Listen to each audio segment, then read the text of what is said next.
He was reappointed to a second term in 2015 and concluded his service in May of 2017. He was twice elected vice chair. He writes a weekly column published in 12 countries. He is featured frequently on national and international media as an expert on Middle East affairs. Dr. Zogby has also been personally active in US politics for many years. In 1984 and 1988, he served as deputy campaign manager and senior advisor to the Jesse Jackson presidential campaign, Go Rainbow Coalition. In 1988, he led the first ever debate on Palestinian statehood at that year's Democratic Convention in Atlanta, Georgia. For the past 3 decades, he has served in leadership roles in the Democratic National Committee. In 1995, DNC Chairman Don Fowler appointed Zogby as co-convener of the National Democratic Ethnic Coordinating Committee, the NDECC, an umbrella organization of Democratic Party leaders of European and Mediterranean descent. In 1975, Dr. Zogby received his doctorate from Temple University's Department of Religion, where he studied under the Islamic scholar Dr. Ismail al-Farouqi. He was a National Endowment for the Humanities postdoctoral fellow at Princeton University in 1976 and is the recipient of a number of honorary doctorate degrees. Please join me in welcoming James Zogby. Welcome. Thank you, Janet, and welcome to all of you from Iowa who have joined us today.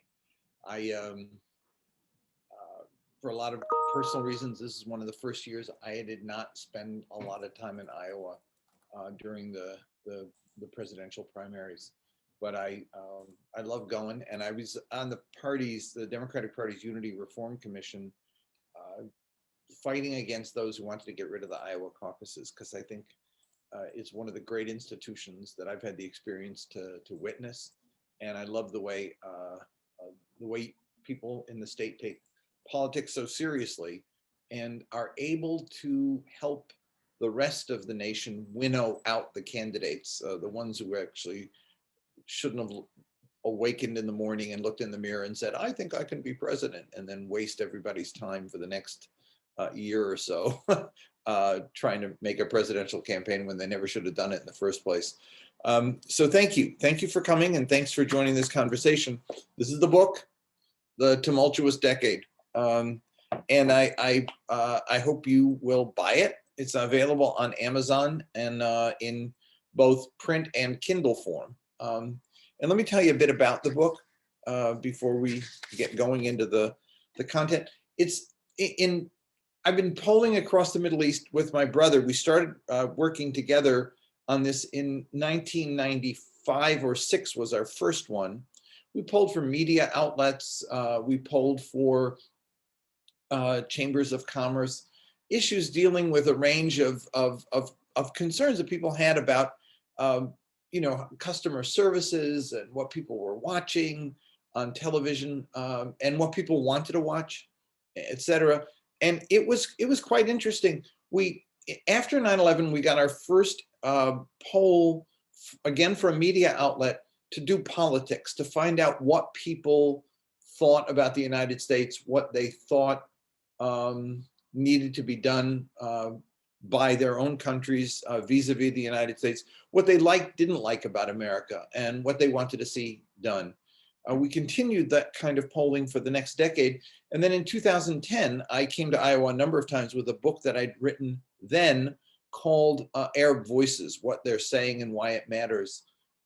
It was a book about how Arabs feel about themselves, about the world, what they want. And it was a book about listening. Somebody asked me to summarize the book. I said, it's about the importance of listening. And it was important for me to write it because I had been involved in policy discussions in the Council on Foreign Relations and with different administrations. And people would ask me, what should we do he can see us in the Arab world? And what I'd say, first thing to do is listen. Listen to what people say. Listen to what they want. All too often, our policies in the region are shaped by not what people want, but what we think they want or what they ought to want. And the result is disaster. I was certainly prompted in focusing on this by the Iraq War. If you listened to the Bush administration and its advocates in Congress and in the Pentagon talk about Iraq, they had all of these ideas about what Iraqis really wanted and how they would view the invasion and occupation of their country, all of which were wrong, because they weren't talking to Iraqis. They had imposed a mindset on Iraqis. George Bush said, we'll be greeted as liberators. Paul Wolfowitz said, there'll be flowers thrown at our soldiers and candy being given out by people celebrating. And Bush said it would create a democracy that would then light a beacon for the whole Middle East. Actually, not only didn't that happen, but it was exactly the opposite of what happened. It was a total disaster. Probably no bigger blunder in American foreign policy in our lifetimes than that war. And the book talks about that, talks about the blunders we've made because we don't listen and what policy might look like if we actually did listen. So in 2011, I got the opportunity to do an annual poll for a conference that takes place in the Middle East. It's a very select conference of foreign ministers and people in heading think tanks across the Middle East, Europe, Asia, and here in the United States and Africa. And it was a range of topics that the ministers would be discussing, that they wanted content to help guide the discussion. So we polled on everything from Iraq to Arab governance, issues involving foreign policy of the United States in the region, and how the Arabs viewed their own lives, their priorities, and other countries, and the role that other countries were playing in their lives. It was a fascinating 10-year experience. And as I saw the situation go from bad, which is how the decade began, to worse, which is how the decade ended, I wrote The Tumultuous Decade, which put together the 10 years of polling that spanned the decade. There were two, I think, singular events that shaped the decade that both began in 2011. That began to unfold in 2011. One was the American withdrawal from Iraq, and the other was the Arab Spring. Let me just talk a little about both. I was one of those who vigorously opposed the US going into Iraq. I tried to get a resolution passed at a Democratic National Committee meeting and was snuffed out by the chair, who would not let me introduce it. We fought. He finally let me introduce it, but said there would not be a second, and he would not allow a debate on the issue. That's how dumb they were. They were afraid that Bush was too popular and that it would hurt if we came out against him on it. To me, the war made no sense because we did not understand Iraq, or Iraqis didn't know their culture, didn't know their history, and we were treading into a minefield that was bound to explode on us and in the broader region. I was right, they were wrong. But then 6 years later, when everyone on the Democratic side was, we gotta get out, and they were passing resolutions calling for an immediate withdrawal, I found myself in the awkward position of, I'm not sure we should be doing that. I thought that when you enter something irresponsibly, you should not exit as irresponsibly. I actually invented a quote like that President Obama started using, that we have to be more responsible departing than we were irresponsible entering. The problem is he didn't pay attention to what that meant. And so he did, in fact, agree to withdraw. Bush had set the conditions for that in the status of forces agreement that he'd negotiated before Bush left office, timing the departure at 2011. But the implementation of that departure is where Obama failed. There had been elections in Iraq, and in those elections, the leading candidate was Ayad Alawi, who was Shia, but secular and wanted to see a unified Iraq without sectarian governance, which is what the US had imposed on Iraq. They'd created a government of portioning positions out by sect. What it led to was a sectarian civil war, and Alawi was pushing for the government to be less sectarian. Under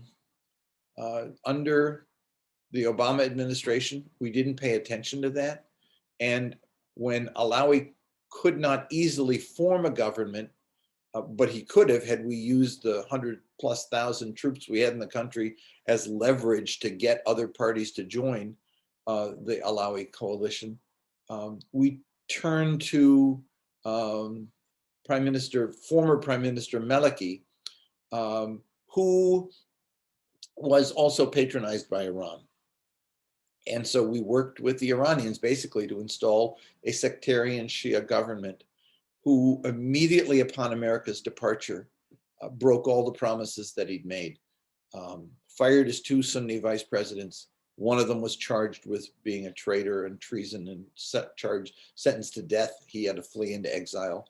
The 100,000 Sunni fighters who had supported fighting against Al-Qaeda were supposed to be incorporated into the Iraqi military. Maliki broke that promise and sent them off on their own. That was what formed ISIS in Iraq, was this anger and frustration of the Sunni minority who felt that they were really being betrayed by the United States and by the government and by Iran. The result is that I worried that what the U.S. departure would be was a further unraveling of Iraq, and that's exactly what we saw. We saw the creation of the Islamic State. We saw yet another round of brutal civil fighting and with it genocide and war crimes committed against minority communities. And we saw Iran gain a stronger foothold in the country than it had ever had before. It was during the same time that the Arab Spring erupted, first in Tunisia and then in Egypt, and then followed by Bahrain and Yemen. And before the decade was done, Sudan and Algeria, and et cetera, et cetera. There were many other countries that experienced the same thing. It was the frustration of young people, jobless young people, in many cases, educated, jobless young people who saw no future and who wanted to have a government that was responsive to their needs. Obama dithered in dealing with it. I don't blame him so much for dithering. I mean, it was a complicated situation. We were strong allies with Egypt, for example.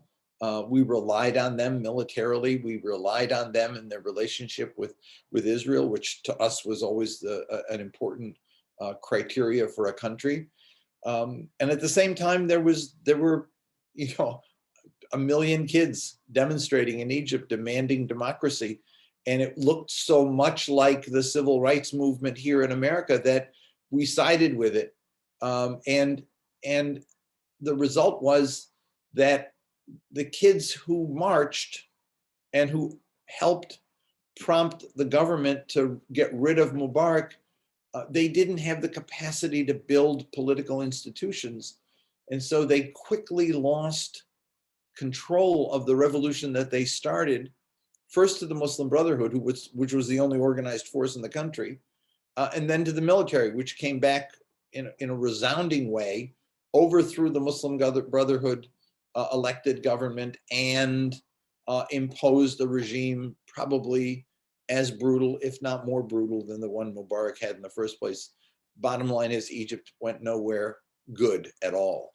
So those two events, the Arab Spring and Iraq, set off the second decade, which is what I write about in the Tumultuous Decade, and defined in many ways the contours of Arab opinion during this period. The book covers not only the US departure from Iraq and the creation of the Islamic State and the the emboldening of Iran, which now became a regional superpower after the Iraq War, and the Arab Spring. But it also covers Israel-Palestine. It covers Iran itself and how the region views it. It covers the issues of religion and extremism. It covers priorities that people have, what they want, what Arabs want at the end of the decade for their lives. And finally, it deals with how Arabs view other countries and their role in the region. It was a pretty interesting excursion. I mean, it's funny, as I go through these things, when you write a book like this about a decade, you know how it ends, but there are times when you're writing it that you say, it didn't have to come out this way. We didn't have to make that mistake. This was a dumb move on our part. And so, yeah, that's where this book becomes, I think, interesting, is to see mistakes that we're making that are so visible in front of our eyes that we should have seen it. Let me just show you a couple. I have a couple slides here I want to show you. Let me explain them first. We ask every year, we ask the question, are you better off than you were 5 years ago? And do you think you'll be better off in the next 5? Egyptian government officials do not get the fact that they're screwing up big time. Look at this. When we ask the question in Egypt today, are you better off than you were 5 years ago? Look at the numbers. I mean, Lebanon is clearly going to be low because Lebanon is falling apart. And Iraq is in state of war. Tunisia, the better off numbers are better than the worse off numbers. But look at Egypt. Now, Egypt thinks it's a success. Egypt thinks, oh, the military took over and we have a freely elected president, once again, by 99% of the public. And Egypt moves forward. But look at those numbers. That's what Egyptians are telling us, that way more than twice as many people say they're worse off today than they were 5 years ago. And now look at when they look to the future, what they're saying. Let's go to the next slide.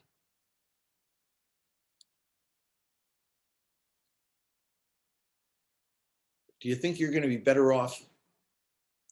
The Lebanese and Iraqis think they'll be more better off than the Egyptians do. People are frustrated with where they are, and they have lost hope for the future. Now, Tunisia is not the prettiest situation for a democracy in the world. It's not, but it's a success in terms of the fact that its people have a sense of satisfaction and a sense of confidence. Even though young people are demonstrating and they're jobless and they're frustrated, there's a sense that, it's working better. A majority saying, I think I'm going to be better off in the next 5 years. Egypt, not so much. It's interesting that one of the other countries in the region, if you look at the book, The Tumultuous Decade, where the numbers are just like Egypt's, are Saudi Arabia. Saudi Arabia says, oh, we've got this 2030 plan and everything is moving forward and young people are so happy and we're making great strides forward. The numbers in Saudi Arabia, better off, worse off, are really poor. There's a lack of confidence and a lack of optimism. The other thing in Egypt that's interesting is that at the time of Tahrir Square in 2011, we asked a question about how people felt about institutions in the country. 94% had a positive view of the military. Even after the takeover by the election of the Muslim Brotherhood, 93% had confidence in the military and a positive view of their role.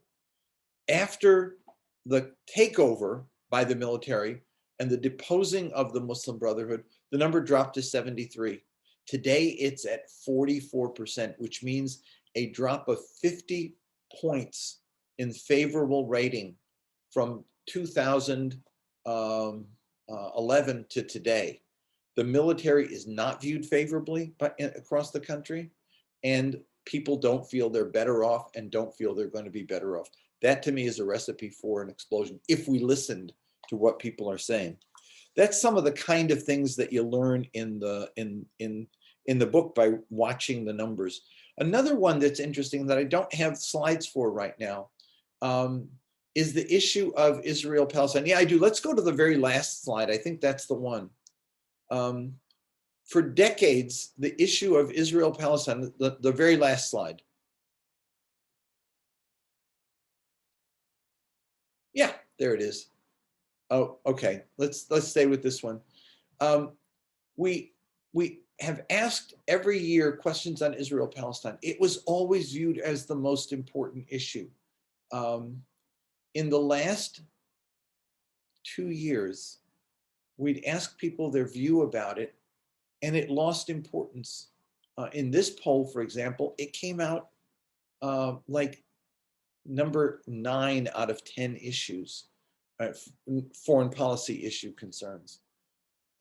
We then asked a question about normalization. What if some countries, this was in 2019, before any of the normalization happened, we asked people, how confident are you the issue is going to be solved? They weren't confident at all. We then said, how, if some countries normalize without peace, is it desirable? And in several countries, 70% said, yeah, it would be desirable. We then asked them why, and these were some of the answers that they gave us. We don't want normalization, but children and mothers are dying every day. Safety's better. Arab countries are going to develop relations with Israel because they're under pressure from the US. We have serious economic concerns and we're looking for a better life. It was a question of they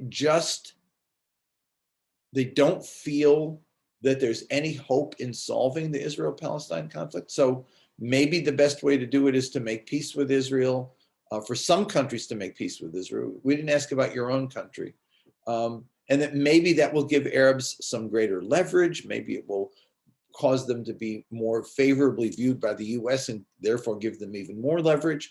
Maybe it'll stop the killing. Maybe it'll stop the shedding of Palestinian blood if there is peace. That's another thing we learned. And so when UAE and Bahrain and other countries started normalizing, people said, oh, Arab opinion is opposed to it. I said, that's actually not true if you listen. Am I in favor of this? No, I mean, I've been working on the Palestinian issue my entire life. I want to see it solved. But I understand that Arab attitudes have changed because people are frustrated and they don't find that the current situation is taking them or the Palestinians anywhere. We polled on Iran. Iran, I don't have the slide here, but it's in the book. In 2006, Iran was viewed favorably by almost 80% of Arab public opinion. Israel had just bombed the hell out of Lebanon, and the US was mired in the Iraq war, making a mess of everything. The worse Israel did and the worse the US did, the more favorable Iran was viewed because it was the resistance. It stood against America and Israel. That's how it was viewed. Beginning in 2008, when Hezbollah used arms in Lebanon to threaten its domestic opponents who were trying to push laws through that Hezbollah wasn't in favor of, attitudes started to change. And then Iran became more visibly involved in Iraq, and then in Bahrain. But as I put it in a book I wrote called "Looking at Iran: Arab Views Toward the Islamic Republic," in 2011, when Iran became involved in Syria, it was the nail in the coffin on Iranian Arab views of Iran in Arab public opinion. So much so that in almost every country, favorable attitudes toward Iran dropped from 80% in 2006 and 2008 down to, by the time you get to 2015, down to 20% favorable. And it's even lower today. And the two countries that were the outliers were Iraq and Lebanon, because they have large Shia populations that Iran has cultivated, supported, and seen as their domestic allies in those countries. Let's go to the slide right before this one, not right before this one, but the one before that, actually. Nope, next one up. Nope. This is that was the favorable, unfavorable. That was the one before that was the one that dealt with normalization. But here's the question. We asked in Lebanon and Iraq, what are the issues of greatest concern to you? And in both countries, Iran's involvement in their country was their biggest concern. And that was true of Sunni, in Lebanon, Sunni, Christian, and Shia. And it was true in Iraq of Shia and Sunni and Kurd, who are both Sunni and Shia. I mean, the Arabs, Sunni and Shia, and then the Kurdish, Sunni and Shia. The interesting thing, in other words, in both countries is that Shia public opinion that used to hold Iran's favorable level up is now down, so that Iran is basically not viewed favorably in any country across the Middle East. And again, that's something that you can see in the polling that we do.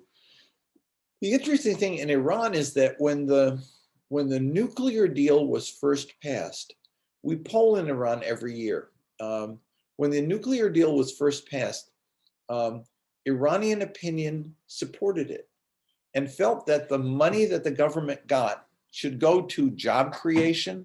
And they also wanted the government to be more protective of civil and personal rights.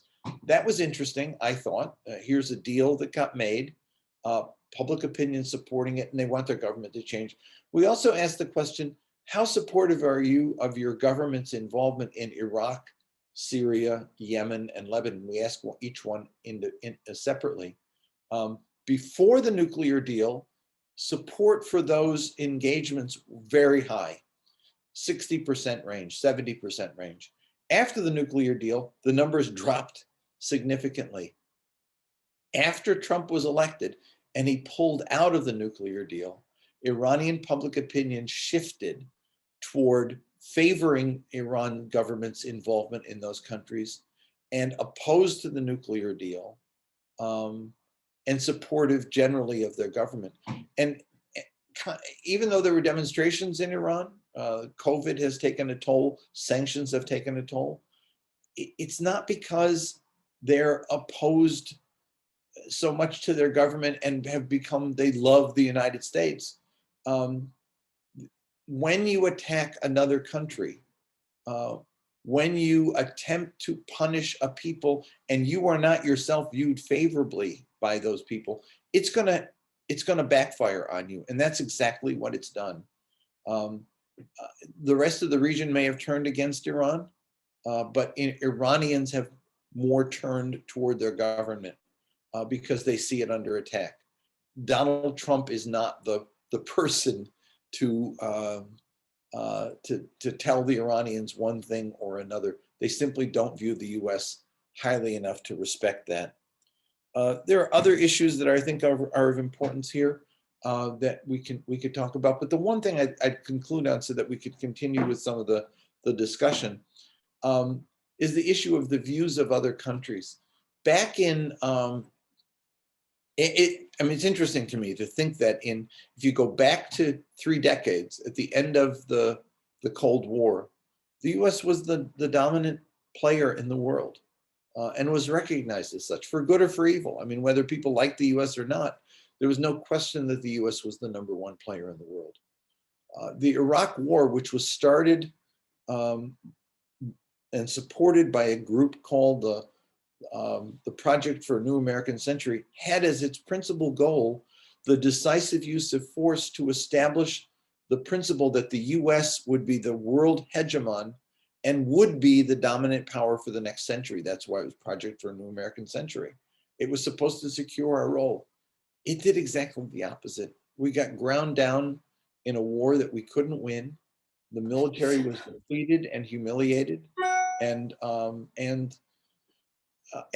Iran became a regional player because it was now emboldened by the fact that its number one opponent, Iraq, had been devastated, and Iran got a foothold in Iraq. And then it got involved in Syria, and then it got involved in Yemen, etc. And Arab countries, the Sunni countries on the other side of the Gulf, reacted, and they began to try to challenge Iran in Syria, clearly in Yemen, and to some extent in weird ways in Lebanon. Turkey had its own regional ambitions, and both Iran and Turkey are weird in that they both see themselves playing out some, they see the Arab world as their playground for their hegemonic ambitions to resurrect some old regime where they were the dominant powers. And Russia has found a foothold. Russia was so upset when Obama was responsible for taking out Gaddafi because Libya had been an ally of Russia.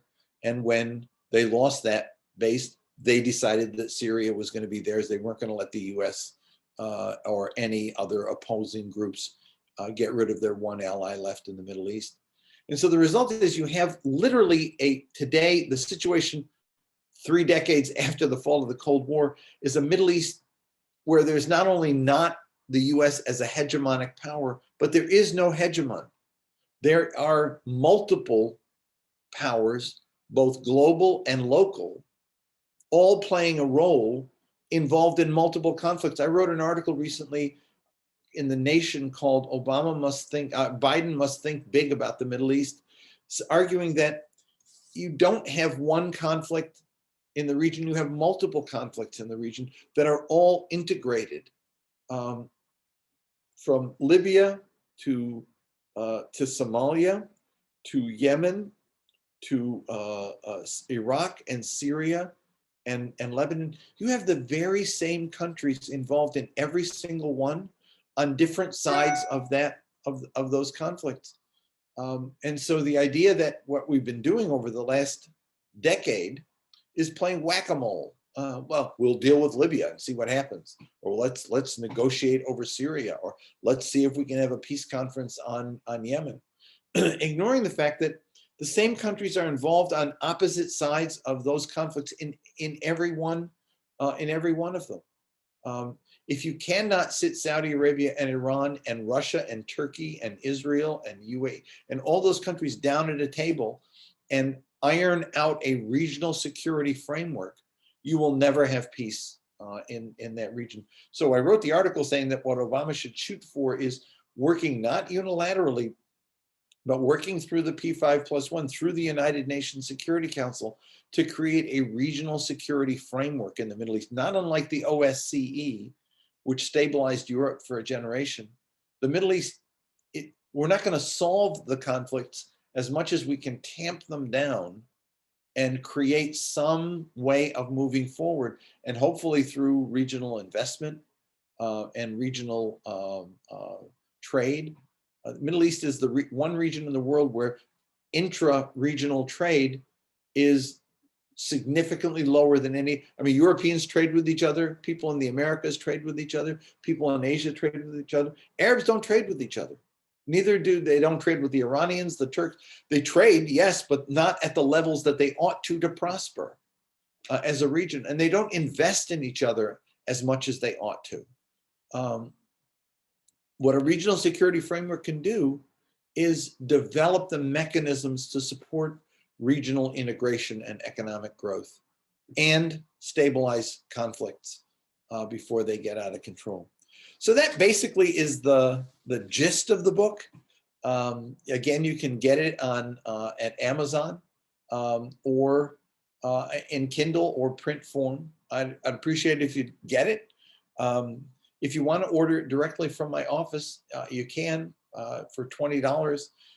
You can get in touch with me, or, oh, I see Jen Salin is on the call. It's JSALAN at aaiusa.org. And we'd be happy to send you a copy. Jenny is just putting her email on the chat. So anyway, I'm done. That's my presentation. Hope you found it interesting, and I hope you'll get the book. And I hope you'll help work with us to see a better decade than the one we just passed through. So any questions? I'm going to jump back in here for just a second as people are writing their questions in the chat. And as we move into the question and answer portion of the program. So please, everybody, look at the chat, probably at the bottom of your screen, and just go ahead and write your questions, and we'll get to them in just a minute. And while we wait for the questions to come in, I would like to mention that we have lined up a great set of programs for this spring semester. We will be sending out our usual email announcement each Thursday before the program, but please also check our website for the latest updates on future online programs.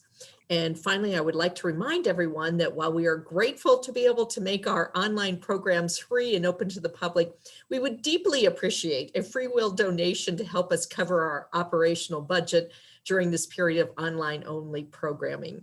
And you can find the link to donate in the chat section at the very beginning. With that, we will now go into our question and answer period. And I would like to also remind people, in addition from getting Dr. Zogby's book from him, Prairie Light Bookstore, our local independent bookstore, also, I'm sure will order it for you. So just a plug for our local bookstore as well. So if you would like to turn on your video at this time, please do so you can in our kind of less formal format. So the first question we have is, what effect did the Iraqi policy of demanding legal jurisdiction over US military personnel have on its withdrawal in 2011? Well, it absolutely was decisive. And that was the fact that the Bush administration could not get the Iraqis to give immunity to American soldiers past 2011 was the reason why we were going to have to leave with the level of forces that we had. That wasn't the issue. As I said to the Obama administration back then, the date, we know what the date is. The question is not the date you leave, but it's what you do between now and the date you leave. And what we did between the date Obama was elected and the day we left was not helpful for the outcome.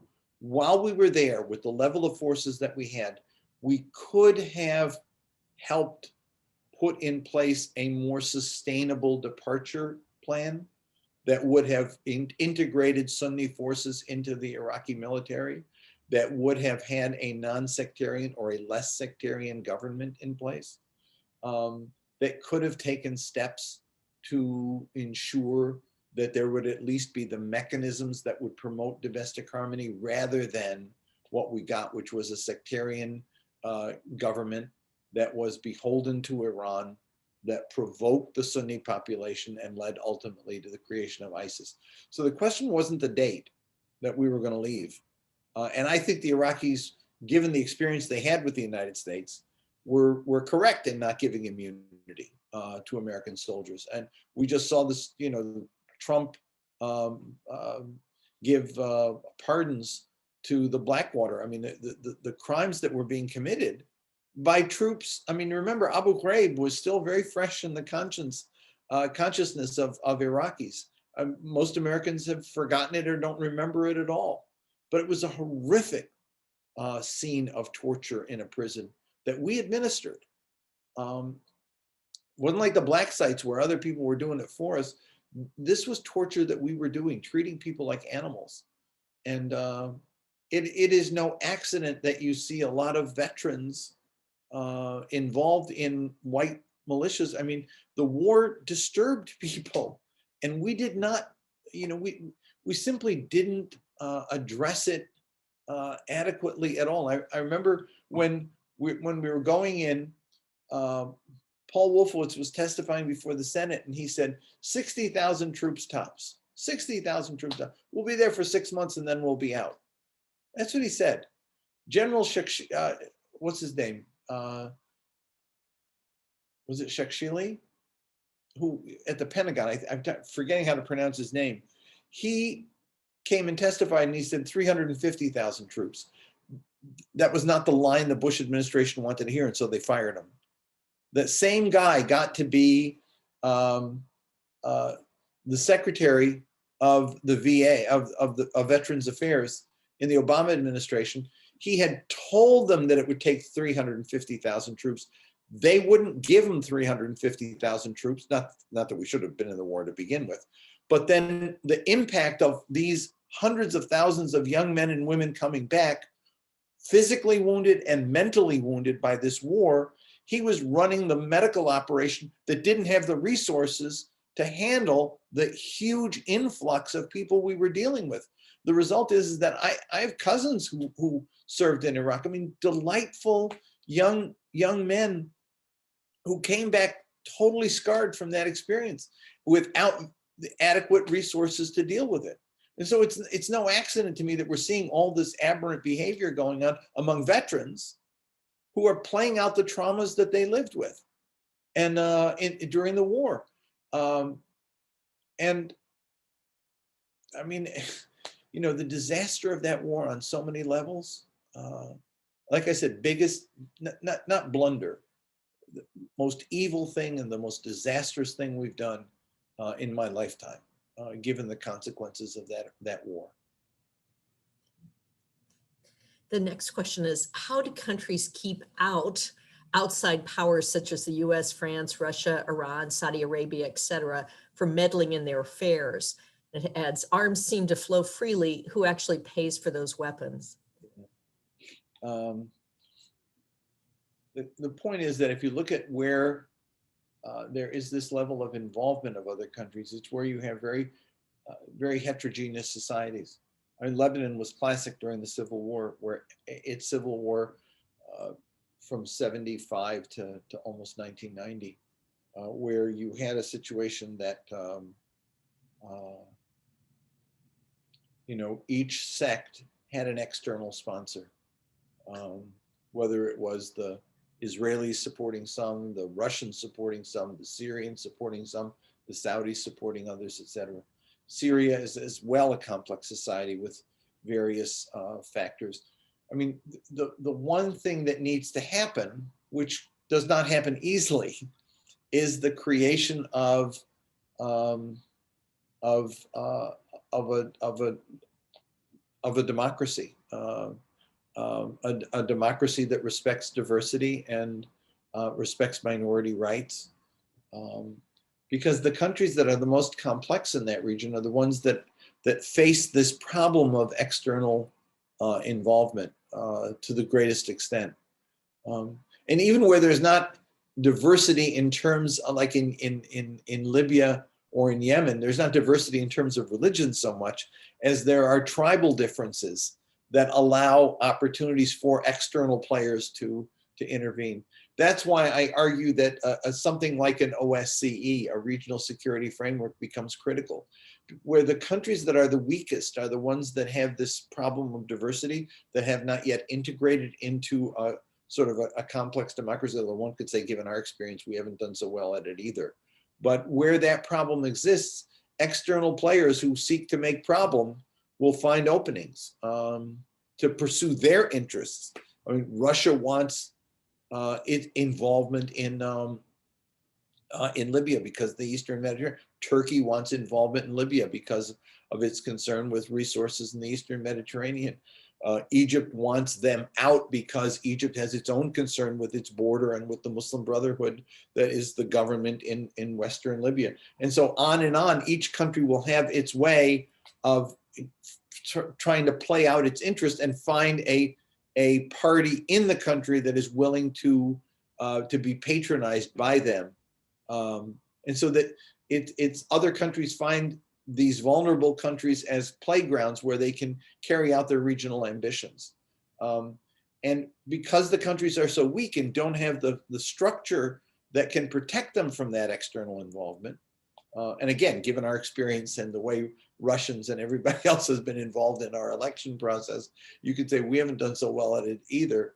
But nevertheless, we have the mechanisms to finally maybe investigate and make a case against them and punish people who violate those, and then have them pardoned by the president, of course.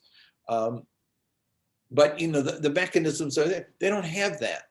And so what is therefore necessary, I think, is the regional framework where you take people from double dealing under the table and put them in a position where they're sitting around a table, as they did during the period of the Cold War in Eastern Europe, Eastern and Central Europe.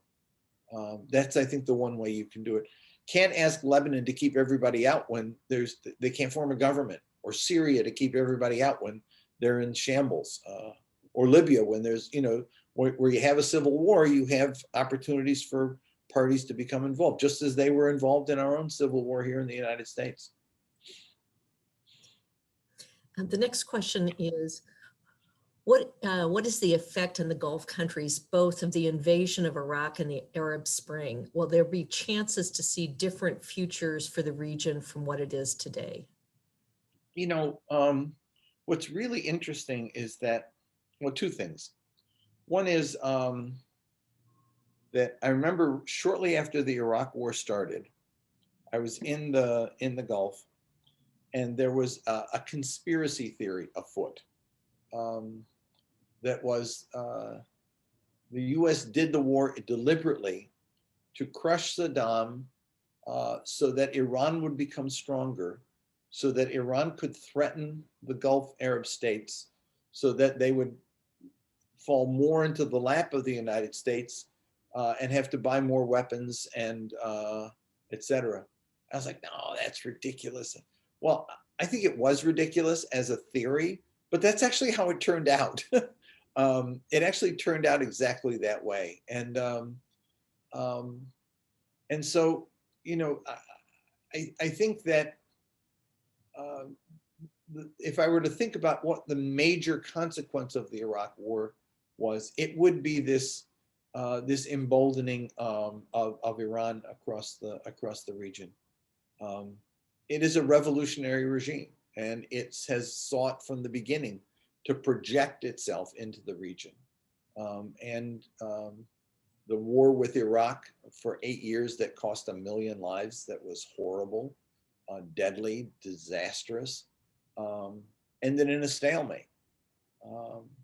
But it was supported, Saddam was supported by the Gulf Arab states, who saw him as serving as the check against Iran's expansion of its revolutionary role. So much is made about Iran and Israel. Pardon my French, but Iran doesn't really give a shit about Israel, and I don't think Israel gives a shit about Iran.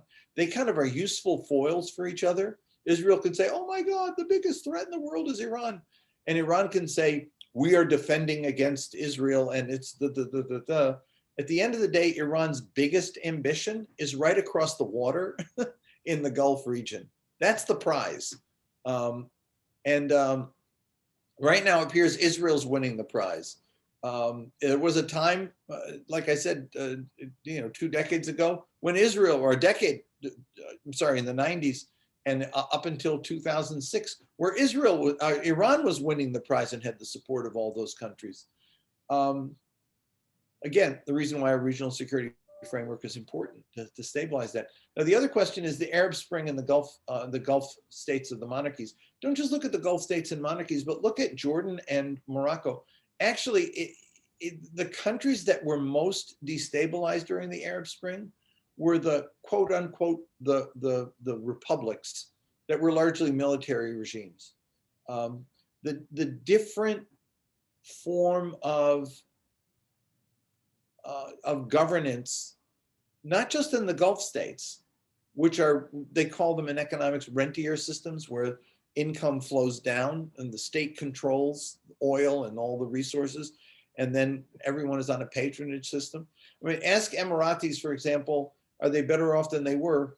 70% say yes. Ask them, do you think you'll be better off in the next 5 years? 70-80% say yes, because healthcare is paid for, education is paid for. When they get married, they get a bonus to buy a home, et cetera, et cetera, et cetera.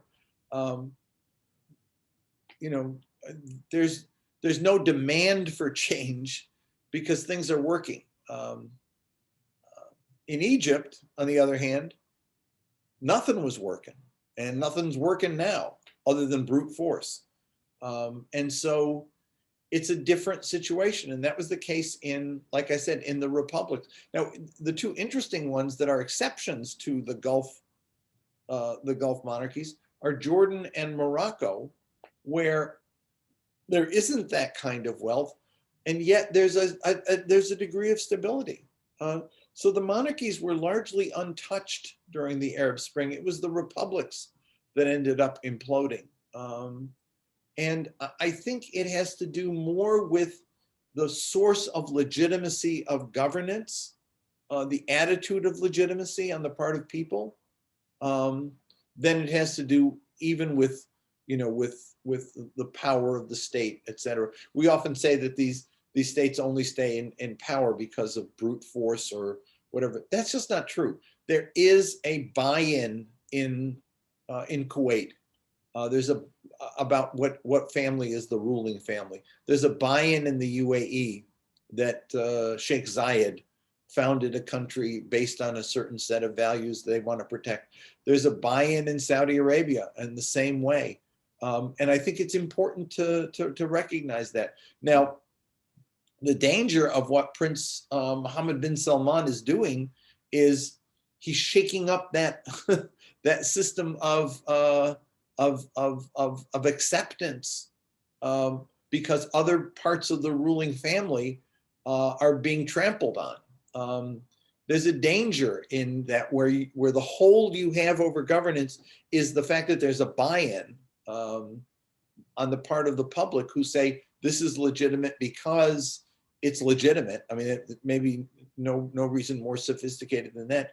When you shake it up and you start putting people in a hotel and taking their money from them and firing people from different government posts, what held Saudi Arabia together for all these years was that all members of the ruling family had positions of authority. And it was a marvel to go to the majlises and see on a Friday, Prince such and such, not just the king or the crown prince, but various and assorted princes inviting 400 people to their homes. It was come one, come all. And they would come with petitions for favors, and they would get the favors granted in many cases. That created a buy-in. It was a traditional Bedouin tribal set of relationships that worked. There's a danger, like I said, in Prince Mohammed shaking that up maybe in a way that is not going to be stable. I don't know what happens in Saudi Arabia if things fall apart, but I do know it's held so far, and it's held well because there's this notion of buy-in. People say that's the way it is. That's the way we want to. I've been in situations where Saudis will be critical of policy differences, but this is before Prince Mohammed. And they'd be critical to the princes directly, the leadership directly. And there was an acceptance that you could criticize. I hear that, because I haven't been there in a few years, I hear that that's changing, that people are afraid to talk now. That's not good for this notion of buy-in and acceptance. That was a very long answer to a really short question, wasn't it? That's a fine. It was a very interesting answer, though. This one is a little different. How do you view the revolution in Sudan and the current military civilian government? I do not know. Okay. I once got laughed at. I was invited to a Fox News show. I wanted me to talk about Afghanistan. This is early on when Fox News used to call me. And I said, I'm sorry, I don't do Afghanistan. And she said, that's all right. We have the daily printouts. You can read the news reports. I said, no. I don't know Afghanistan. I just don't do that. She said, well, nobody ever says that. I said, well, you're hearing it now, honey, for the first time. I don't talk about countries I don't know anything about. And so when I was teaching at Davidson College, they used to call it the Zogby test. Do you talk about something you know nothing about? And I try not to. I don't know Sudan, and so I'm not going to hazard a guess. Okay. Here, I have another one that's going to ask for your prediction, perhaps, or maybe you have inside information. Who will be the U.S. ambassador to Israel? No idea. I heard some talk about some guy, Adler in Florida. multi-millionaire donor. I remember the only thing I know is that the Adler family are basically a super PAC on their own. I mean, I remember when I first started studying the role of pro-Israel PACs in the 1990 elections. This is back in the old days when you had to do it manually. It was pretty onerous. We found that there were the PACs, and then there were the donors to the PACs. And the donors to the PACs oftentimes bundled money outside of the PACs, which is where the impact really takes place. And the Adler family was famous for that. They had created 3 PACs as a family, and everybody gave the maximum to the PACs. And then they would, in addition to the PAC writing a check to the candidate, 5 or 6 members of the Adler family would give the maximum that they were allowed, and that sort of tripled the impact of the contribution. So I heard it. I don't know if that's true. That Democrats have not historically given the post of ambassador to Israel to a donor. That's usually the British, the French, and the Irish embassies ambassador posts have been there. It's usually been a career person or a foreign policy person close to the president.